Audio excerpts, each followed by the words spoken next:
Shalom. Ya, puji Tuhan. Ya, buat kita semua, biarlah doa anak-anak muda tetap semangat dalam berdoa. Amin. Walaupun keadaan tidak seperti yang lalu, ya. Dulu waktu nggak COVID, kita ibadahnya enak rame-rame kan, tapi nggak apa-apa. Kita ibadah live streaming pun nggak apa-apa ya. 1 Tesalonika pasal 4 ayat 16 dan ayatnya yang ke-17.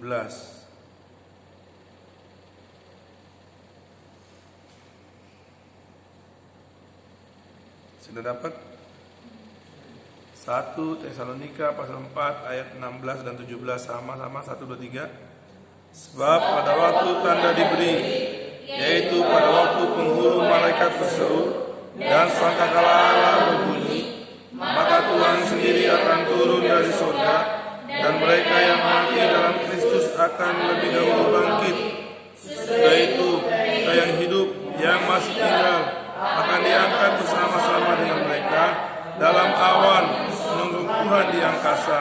Demikianlah kita akan selama-lamanya sama-sama dengan Tuhan. Amin. Ya, di ayat 17 berkata, sesudah itu kita yang hidup, yang masih tinggal akan diangkat bersama-sama dengan mereka dalam awan menyongsong Tuhan di angkasa. Demikianlah kita akan selama-lamanya bersama-sama dengan Tuhan. Jadi nanti ada pengangkatan. Ya, diangkat. Kejadiannya pasti luar biasa, ya. Sangat indah, karena Tuhan Yesus akan datang yang kedua kali. Tapi dia nggak datangnya di bumi, nggak seperti datang pertama di kota Bethlehem, ya Natal. Dia akan datang di angkasa, menyongsong Tuhan di angkasa. Siapa yang mau ikut diangkat? Saya mau diangkat. Ada yang mau tinggal? Ya.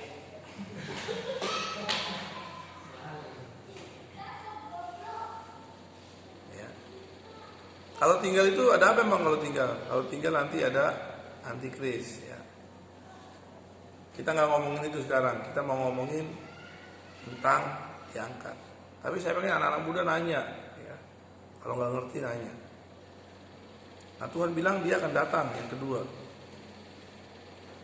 Apakah masih lama? Sebetulnya tidak lama lagi. Segera. Ya. Kemungkinan waktu kita masih hidup, sebelum kita jadi opung-opung, belum tua. Ya.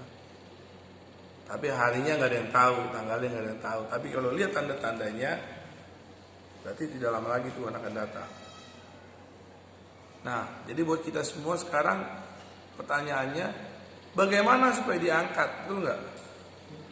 Kalau tinggal mah gampang, yang nggak siap sedia udah tinggal pasti. Kalau nggak berjaga-jaga pasti tinggal. Nah, syarat untuk diangkat adalah dia harus siap sedia. Siap-siap.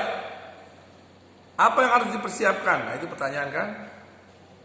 Apa yang harus dipersiapkan? Ya, kalau diangkat kita akan senang, kalau tinggal nggak enak, karena akan berhadapan dengan antikris. Bagaimana supaya diangkat? Harus siap sedia atau berjaga-jaga. Itu nasihat dalam Matius 24, Wahyu, ya, banyak kitab. Nah, menyatakan supaya kita berjaga-jaga atau siap sedia. Nah, siap sedia itu apa sih? Ya, maksudnya apa yang harus kita siapkan? Ada 7 nasihat dalam kitab Wahyu supaya orang-orang Kristen itu siap diangkat. Nasihat yang pertama dalam kitab Wahyu pasal yang ke-2, ya.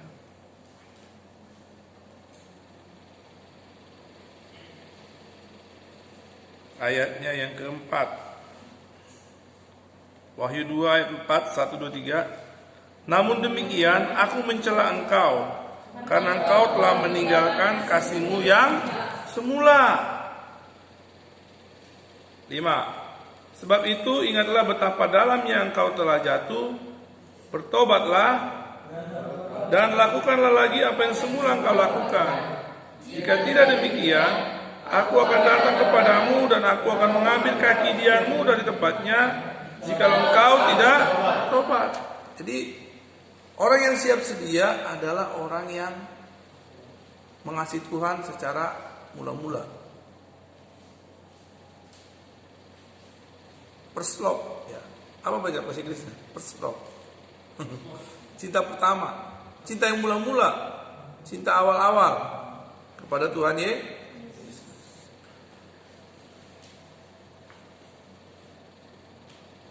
Kalian pernah jatuh cinta sama Tuhan Yesus? Bukan jatuh cinta kayak pacar, bukan ya. Jangan pernah mikir kayak pacar, bukan. Tapi cintanya sayang banget sama Tuhan. Menggebu-gebu. Bahasa Bataknya masih gor-gor, kayak air tuh mendidih, luap-luap. Nah itu yang Tuhan mau. Tuhan mau orang yang diangkat itu, ya. Mau diangkat nggak? Mau. Yang di rumah gimana, mau diangkat nggak? Hah? Mau, ya. Kalau mau harus siap sedia. Orang yang siap sedia adalah orang yang cintanya kepada Tuhan seperti semula, sayang banget sama Tuhan, mengasihi Tuhan, kasihnya kepada Tuhan tuh meluap-luap. Akhirnya Tuhan mau. Ada 7 nasihat nanti dalam kitab Wahyu supaya orang itu siap diangkat. Ya. Pertama, dia harus mengasihi Tuhan lebih sungguh lagi, lebih sungguh. Daud mengasihi Tuhan enggak? Halo? Daud mengasihi Tuhan enggak, Daud? Apa contohnya Daud mengasihi Tuhan? Daud itu senang menyembah, nyanyi buat Tuhan. Kamu senang gak nyanyi buat Tuhan? Daud senang memuji Tuhan. Talentanya main musik, dia main musik buat Tuhan. Daud suka bertanya kepada Tuhan. Kamu suka nanya gak sama Tuhan? Kalau mau ngambil keputusan, itu. Kalau mau melakukan sesuatu, nanya dulu sama Tuhan apa enggak? Apa langsung ambil keputusan sendiri? Kalau kau mau mengasihi Tuhan, kalau mau melakukan sesuatu harus tanya sama Tuhan. Tanya. Jelas? Siap sedia itu apa? Pertama, menurut kitab Wahyu,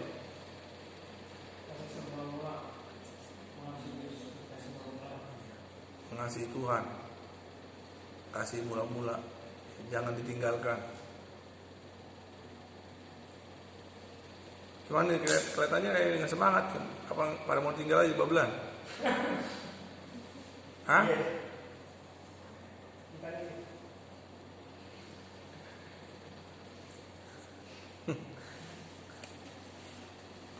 Kamu sih belajar gini terus karena memang saatnya seperti ini saatnya. Karena microchipnya udah dibikin jutaan, nanti orang mau pasangin microchip. Tapi kita jangan pasang, biarin orang lain pasang, biar kita nggak usah. Ya. Jadi syarat pertama adalah ya, kasihnya kepada Tuhan meletup-letup gitu. Ya. Semangat, menyala-nyala. Yang kedua, orang yang siap sedia, orang yang berjaga-jaga adalah Wahyu 2 ayat 10 bagian B. Wahyu 2 ayat 10 bagian B, sama-sama 1, 2, 3. Hendaklah engkau setia sampai mati, dan aku akan mengaruniakan kepadamu mahkota kehidupan. Yang kedua adalah orang yang berjaga-jaga adalah dia setia sampai mati. Setia sampai mati. Setia sama Tuhan Yesus. Bagaimana dengan kita? Bagaimana dengan kalian? Setia nggak sama Tuhan? Ya. Tetap percaya, ya, tetap beriman kepada Tuhan Yesus. Apapun yang terjadi, setia sampai mati. Itu yang Tuhan cari, orang yang setia sama Dia. Ya, Tuhan mau orang yang setia. Kalau suami istri juga sama. Yang dicari apa dari suami? Kesetiaan. Dari istri, kesetiaan. Kalau anak muda, kalau pacarnya selingkuh gimana? Marah nggak? Atau senang kalau pacarmu selingkuh? Ada yang senang juga ya. Tapi nggak boleh. Harus setia. Nah, ini Tuhan mau. Yang kedua adalah orang itu setia kepada Tuhan. Apapun yang terjadi, setia. Walaupun di masa PSBB ini kan, tetap doa enggak? Kalau setia berarti dia tetap doa loh. Kalau dia setia sama Tuhan, dia tetap berdoa, dia tetap membaca firman. Jangan udahlah nggak ada kebaktian, gue nggak baca Alkitab. Ya terserah, tapi siap-siap kalau ditinggal kan. Kan Tuhan cari nanti dia akan datang kedua kali, dia lihat nih mana yang udah siap sedia, mana yang udah berjaga-jaga. Kalau nggak berjaga-jaga pasti ditinggal. Ya. Karena menurut Alkitab hampir separuh, ya, 10 orang gadis, 5 diangkat, 5 ditinggal. 2 orang perempuan yang sudah memutar batu kehilangan, 1 diangkat, 1 tinggal. Kita ada berapa orang ini? Jangan-jangan separuh ditinggal. Nah, itu. Ya.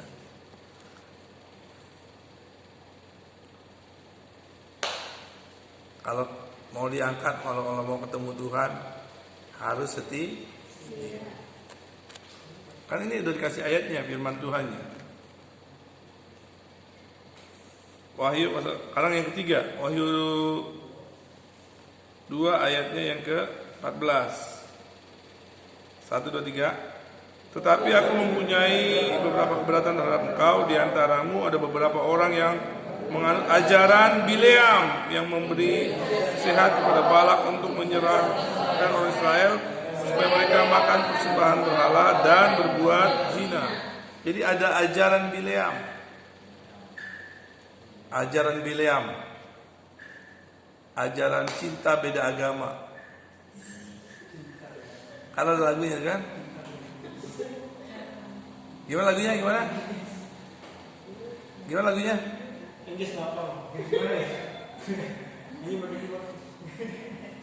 Gimana lagunya, Rima?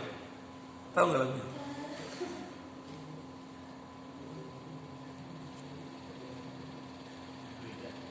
Jadi Bileam itu mengajarkan cinta beda agama. Itu ajaran Bileam itu. Makanya anak-anak muda yang di sini maupun yang di rumah, kalau yang di rumah, hati-hati, jangan cinta beda agama. Ini lagi live streaming kan?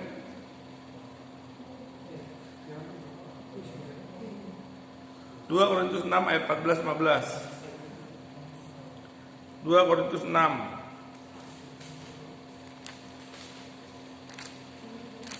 ayat 14 dan ayat 15.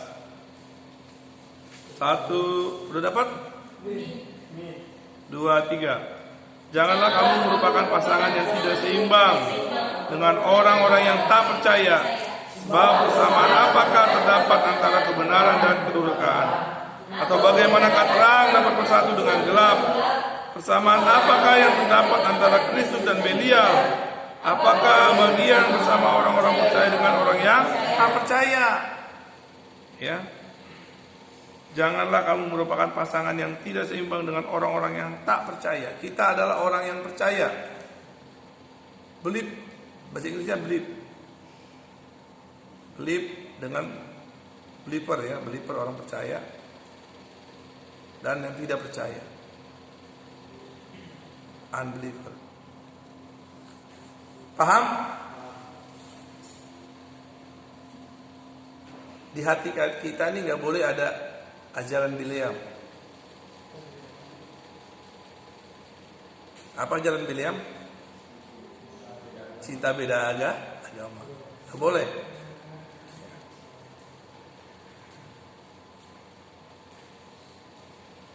Siapa sih yang tahu kata baiknya gimana sih?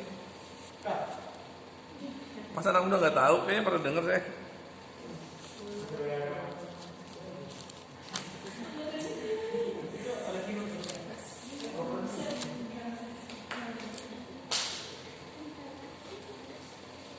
Jadi kalau punya pacar bukan orang percaya, jangan dipacarin. Kalau mau diangkat, tapi kalau mau tinggal,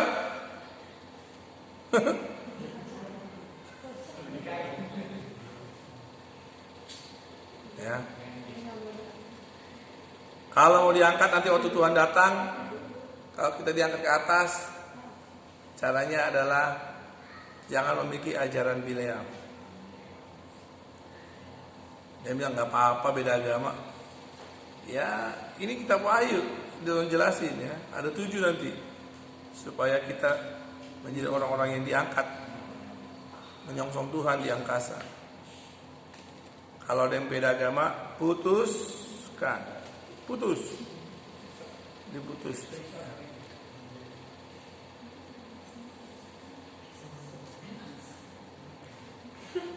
Yang keempat,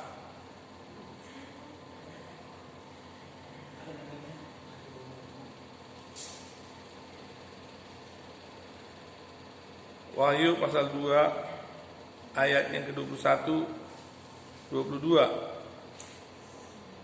1 2 3. Dan aku telah memberikan dia waktu untuk bertobat, tetapi ia tidak mau bertobat dari zinahnya. Lihatlah, aku akan melemparkan dia ke atas ranjang orang sakit, dan mereka akan berbuat zina dengan dia, akan kulemparkan ke dalam kesukaran besar, jika mereka tidak bertobat dari perbuatan-perbuatan perempuan. Jadi yang keempat supaya kita diangkat adalah tidak boleh berzina.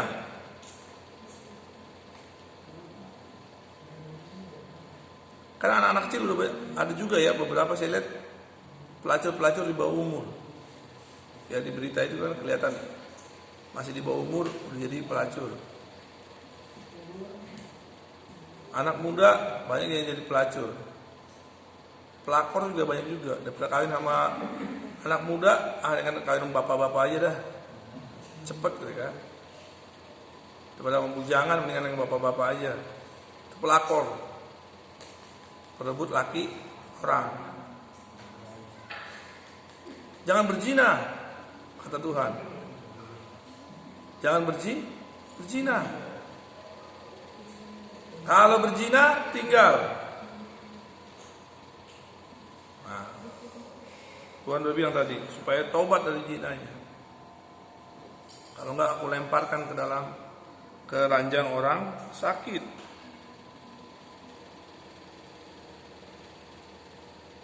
Yang pertama tadi apa? Kasihnya harus meluap-luap seperti cinta mula-mula ya. Cinta yang semula. 2, setia sampai mati. 3, tidak memiliki ajaran cinta beda agama. 4, jangan berbuat zina.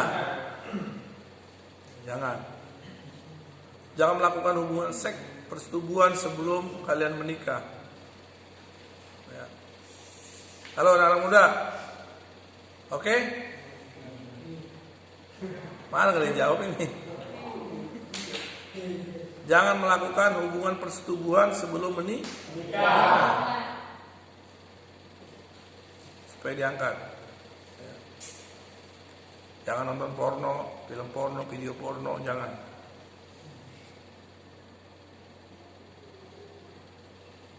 Ada yang mau bertanya? Saya. Ya. Itu akan kita hidup di apa katanya nanti ditinggal. Nah terus kita diangkatkan. Nah yang tinggal itu kan mengikuti ajaran untuk pasang chip gitu. Kalau dia kuat nggak pasang chip, terus dibunuh masuk surga masuk neraka. Dia akan mati sebagai martir yang mempertahankan tidak masang chip kan. Iya. Dia masuk surga lah. Dia tetap mempertahankan imannya. Tapi dia tinggal. Iya, walaupun dia tertinggal. Kalau dia mempertahankan imannya. Tapi ada nggak kira-kira?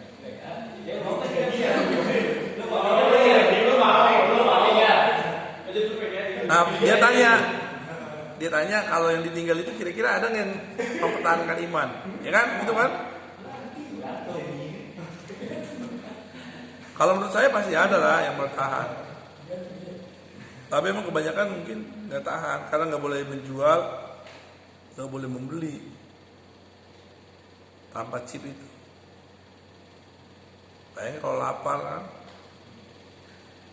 Tapi kita doakanlah yang sungguh-sungguh semua diangkat, tapi yang ketinggalan biarlah kita doakan juga ada yang mempertahankan imannya. Tetap dia saya nggak mau pasang chip itu. Ada lagi?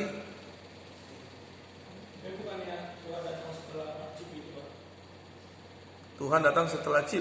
Ya ada yang menafsirkan seperti itu. Setelah antikris Tuhan Yesus datang. Tapi kan pengangkatan itu terjadi sebelum antikris. Ya. Sebelum 5 gadis bijaksana, 5 gadis bodoh, yang bijaksana kan itu kan yang ketemu Tuhan. Mempelai datang, song-songlah dia. Paham? Lalu dalam Matius pasal 24 ada yang diangkat, ada yang tinggal. Tadi 1 Tesalonika 4 ayat 17, yang hidup diangkat, menyongsong Tuhan di angkasa. Kalau dia hidupnya belangsak tapi nggak masang chip, itu dosa terus tapi dia tahan nggak masang chip. Kayaknya sih nggak mungkin. Nanti aja nih. Karena pemasangan chip kan sekarang udah mulai. Oh maksudnya dulu ya dulu. Apakah sekarang sudah ada yang masang chip? Ada. Udah ada nggak? Udah. Coba lihat di YouTube. Chip 66. Udah banyak yang masang. Hidupnya baik nggak? Setengah-setengah baik. Tapi udah pasang aja lah, pasang. Jadi makanya kita harus hidup. Pertama, cinta kita sama Tuhan, baca kitab kita, doa kita, kasih kita. Kalau orang nggak mengasihi Tuhan, ya udah pasanglah chipnya. Kata dia, orang nggak setia sama Tuhan, pemasangan udah mulai sekarang, udah mulai digencarkan ini. Seluruh dunia udah tahu loh, bukan hanya orang Kristen yang tahu, orang tidak Kristen